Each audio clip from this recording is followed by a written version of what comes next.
Jadi kalau kita bicara mengenai love sick itu kan sebetulnya adalah keadaan seseorang di mana si individu ini mengalami yang namanya obsesif atau pikiran berulang terus-menerus mengenai seseorang, mengenai perasaan jatuh cintanya terhadap seseorang.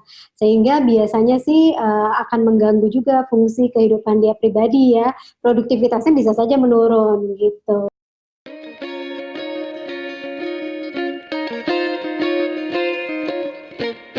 Banyak yang bilang jatuh cinta berjuta rasanya. Tapi kalau sudah mengalami hal-hal yang lebih dari sekedar deg-degan ketika melihat si dia, waspada, rasa cinta itu sudah berubah jadi sesuatu yang indah sekaligus mengerikan, atau disebut juga love sick.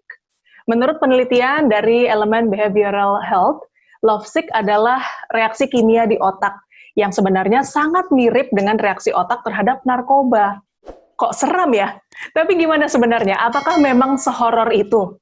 Nah, saat ini saya, Kori Olivia dari Tagar TV, sudah bersama dengan psikolog Irma Gustiana Andriani atau akrab dipanggil Ayang. Halo Mbak Ayang.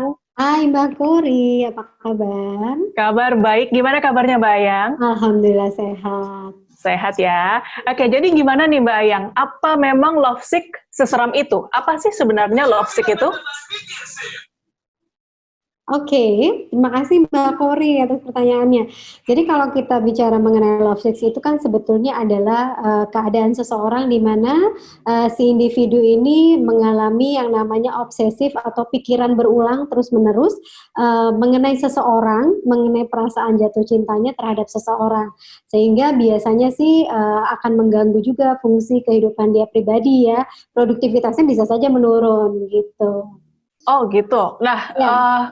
sampai produktivitas menurun, sampai separah itu. Ya, karena Jadi betul, karena kalau perasaan obsesif ini biasanya terjadi berulang dan intensitasnya bisa saja menguat, sehingga pikiran-pikiran lain yang seharusnya menjadi tugas dan tanggung jawabnya ini bisa saja terabaikan, Mbak Kori, begitu. oh, jadi kalau kerja nggak konsen gitu ya. Kalau misalnya masih pelajar, kalau belajar juga nggak beres gitu ya. Ya, salah satunya demikian. Oke. Nah, karena faktor-faktor tertentu, dua orang yang saling cinta tidak bisa menyatu. Lalu ini menyakitkan secara batin, bahkan bisa mempengaruhi fisik. Apakah ini termasuk love sick? Ya, intinya adalah kalau ketika salah satu atau salah dua gitu ya, atau keduanya ini mengalami perasaan yang sangat tidak nyaman atau kecemasan yang luar biasa yang terkait dengan hubungan atau relasinya, dan kemudian pada akhirnya membuat secara fisik maupun secara mental mengalami masalah atau mengalami rasa yang sakit-sakit ya, yang kemudian dia menjadi tidak nyaman, tentu ini akan sangat berbahaya sekali gitu bagi produktivitasnya. Jadi kembali lagi pada fungsi kehidupannya dia ya, Mbak Kori, begitu. Awalnya kenapa sih seseorang bisa mengalami love sick ini, Mbak Ayang? Ya, begini, karena ada banyak sekali faktor yang bisa mempengaruhi ya, selain karena memang ada faktor yang terkait dengan neurotransmitter kita ya di otak ketika kita menyukai seseorang, itu kan ada hormon tertentu ya yang bekerja. Lalu kemudian juga menimbulkan perasaan yang sangat nyaman biasanya ketika mereka sudah merasakan sensasi rasa jatuh cinta ini, atau kita katakan di sini ada hormon oksitosin yang bekerja ya. Karena itu adalah salah satu jenis hormon yang bekerja ketika seseorang merasakan jatuh cinta dengan orang lain. Nah, kemudian ketika misalnya dalam perjalanannya salah satu atau keduanya merasa ada penolakan, kemudian tidak sesuai dengan yang diharapkan, lalu kemudian tidak percaya diri dengan jalinan hubungannya ya, atau misalnya kekhawatiran kegagalan. Nah, ini tentu akan mengakibatkan rasa sakit hati. Begitu. Nah, ketika rasa sakit hati itu muncul, kemudian ada ketakutan dan ada kecemasan, ya tentu ini bisa mengakibatkan apa yang tadi namanya love sick gitu ya. Jadi hubungan percintaan yang tidak sesuai dengan apa yang diharapkan, ya menimbulkan rasa sakit yang luar biasa secara mental gitu. Oke, nah ciri-ciri tingkatan love sick yang parah kayak gimana tuh Mbak Ayang? Ya, bisa saja mengalami depresif ya, rasa putus asa. Jadi, ketika dia menginginkan sesuatu hal, hubungan timbal balik, tapi kemudian mungkin ada penolakan ya, karena obsesif dengan seseorang ini, ketika dia ditolak tentu dia merasakan ketakutan dan kecemasan. Lalu bisa saja menjadi stres nih Mbak Kori ya, karena kan ada harapan yang tidak direalisasikan ya, tidak menjadi kenyataan. Lalu kemudian juga bisa menimbulkan frustrasi ya. Setelah frustrasi kan ada kekacauan dalam berpikir. Nah, kemudian menyebabkan putus asa dan bisa saja mengalami sedih yang berkepanjangan, akhirnya depresif. Seperti kita mungkin banyak sekali mendapatkan cerita-cerita mengenai adanya individu-individu atau pasangan yang ternyata mengakhiri hubungannya secara dramatis ya. Misalnya ada salah satunya yang misalnya suicide ya, kemudian melakukan tindakan kriminal, sebetulnya itu ujungnya adalah awal mulanya ya karena ada rasa sakit hati, ada kecemasan, ada frustrasi dan depresif begitu. Ada juga kasus yang misalnya laki-laki dan perempuan pacaran, lalu mereka putus, lalu si laki-laki nggak mau perempuan ini jadian sama pria lain, akhirnya dia bunuh perempuan itu. Itu lovesick juga nggak sih? Ya, itu bisa termasuk dalam kategori lovesick gitu, karena memang ada unsur obsesifnya, jadi dia tidak menginginkan ketika mantannya itu menjalin relasi dengan orang lain begitu, sehingga ya secara mental dia tidak siap untuk menerima kenyataan, lalu tidak mampu lagi berpikir rasional dan akhirnya ya tadi menggunakan cara-cara yang tidak logis begitu, seperti tindakan kriminal kepada mantan pasangannya. Apakah kondisi lovesick ini bisa disembuhkan, Mbak Ayang? Ya, pertama yang pasti harus ada kemauan dari diri sendiri Mbak Kori. Jadi ketika ada masalah yang terkait dengan gangguan kesehatan mental atau masalah-masalah psikologis, yang paling utama adalah adanya keinginan dari diri sendiri untuk bisa membantu dirinya menangani masalah yang sedang dia hadapi. Ya, lalu kemudian adanya dukungan atau support dari orang-orang di sekitarnya tentu akan sangat membantu sekali untuk membuka pikirannya.